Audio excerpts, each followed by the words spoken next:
안녕하세요. 오늘 저희는 당신께서 보내주신 자료, 당진 금반영 명단과 구안서 가문, 발췌본, 이거 정말 흥미롭게 봤습니다. 네, 저도 아주 재밌게 읽었습니다. 오늘은 이 자료를 토대로 충남 당진 반촌리라는 곳에 있는 금반영이라는 아주 특별한 땅 하고요.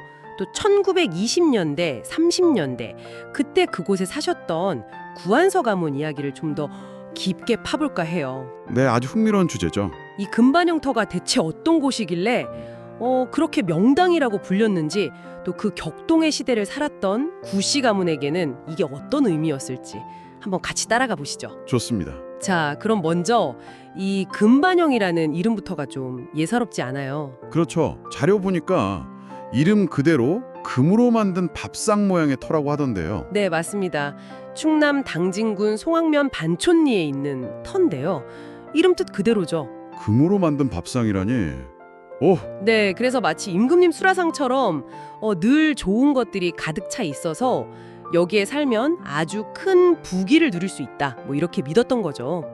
정말요? 부귀 영화의 상징이었군요. 그렇죠. 실제로 그 1930년에 조선총독부에서 조사를 했는데 그때도 구안서 씨 집터가 바로 이 금반영 자리다, 이렇게 기록이 남아있다고 해요. 와, 총독부 기록에도 남아있을 정도면 정말 유명했던 모양인데요. 네, 그 지점이 바로 이게 단순한 어떤 비유나 설화가 아니라 풍수지리적으로 정말 중요하게 여겨졌다는 걸 보여주는 거죠. 풍수 지리적으로요? 네, 옛날 풍속책들을 보면요, 이 금반영은 최고의 길지, 그러니까 좋은 터 중에서도 아주 으뜸으로 꼽혔어요. 최고 중에 최고? 썼을 정도니까요. 서림 6명이요? 우와, 스케일이 다른데요? 근데 왜 그렇게 부귀를 상징한다고 본 걸까요? 그 터 모양 자체가요? 풍수에서는 단순히 땅 모양만 보는 게 아니고요. 주변의 산이나 물의 흐름, 이런 것들이 어떻게 조화를 이루어서 생기, 그러니까 좋은 기운이 모이는가를 중요하게 보거든요. 네네, 생기. 근데 이제 금반영 같은 경우는 보통 앞에 물, 연목 같은 게 있고 뒤에는 이렇게 아늑하게 산이나 구릉이 감싸주는 형태예요. 배산임수 같은 건가요? 그렇죠.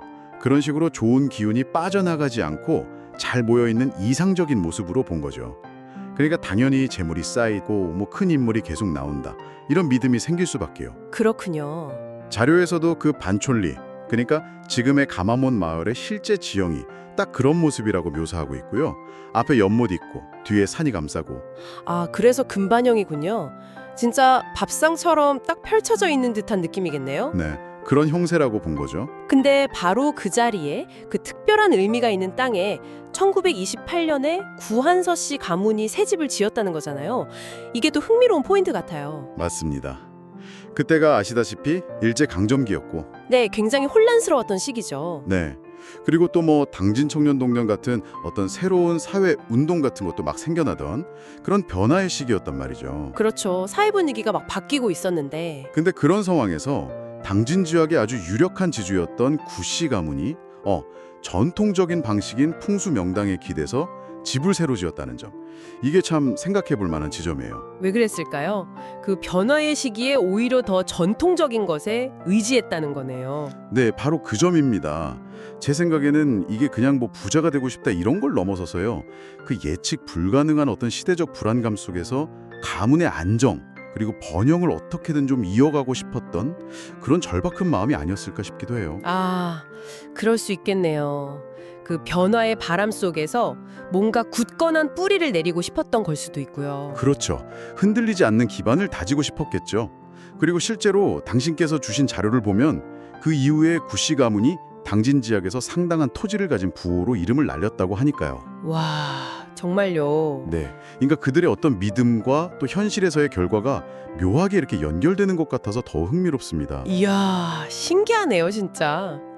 지금 그 터에 가보면 자료에 묘사된 것처럼 잔잔한 연못 너머로 구불구불 산자락이 보이고 들판에서는 풀내음이 이렇게 난다고 하는데요. 네, 상상만 해도 좀 평화로운 풍경이죠. 네, 그 금으로 된 밥상 같은 터 위에서 정말 풍요로운 미래를 꿈꿨을 그 구한서 씨 가문의 모습이 어렴풋이 좀 그려지는 것 같기도 하고요. 그렇죠. 옛날 문헌에 여기 사는 사람은 마치 황금상을 받는 것처럼 큰 복을 누린다. 뭐 이런 구절이 있었다는 것도 참 인상 깊었습니다. 네, 그만큼 간절한 바람이 담긴 땅이었겠죠. 자, 오늘 저희는 이렇게 당진의 금반영이라는 특정 장소와 또 구안서 가문이라는 한 가족의 이야기를 통해서 이 지리적인 환경 그리고 사람들의 믿음, 역사가 어떻게 서로 영향을 주고받는지 잠시나마 좀 살펴봤습니다. 네, 아주 흥미로운 시간이었어요. 당신에게는 이 이야기가 어떻게 다가왔는지 궁금하네요. 저는 특히 그 땅에 얽힌 믿음이 한 가족의 역사, 또 그 시대상하고 이렇게 딱 맞물리는 지점이 참 인상 깊었어요. 네, 저도 그렇습니다. 여기서 한 걸음 더 나아가서 이런 질문을 던져볼 수도 있을 것 같아요. 어떤 질문일까요? 이런 풍수지리처럼 눈에 보이지 않는 어떤 땅의 기운이나 장소에 대한 전통적인 믿음들이 과연 현대 사회에서는 완전히 사라졌을까 하는 거죠. 아, 생각해볼 문제네요. 네. 어쩌면 우리가 뭐 집을 구하거나 아니면 사무실 자리를 정하거나 혹은 뭐 그냥 특정 장소에 유난히 애착을 느끼는 그런 방식들 속에 아직도 이런 믿음의 흔적들이 묘묘하게 남아있는 건 아닐지. 그럴 수도 있겠네요. 무의식적으로요. 네, 그런 걸 한번 생각해 보는 것도 당신께 또 다른 의미 있는 탐구가 되지 않을까 싶습니다.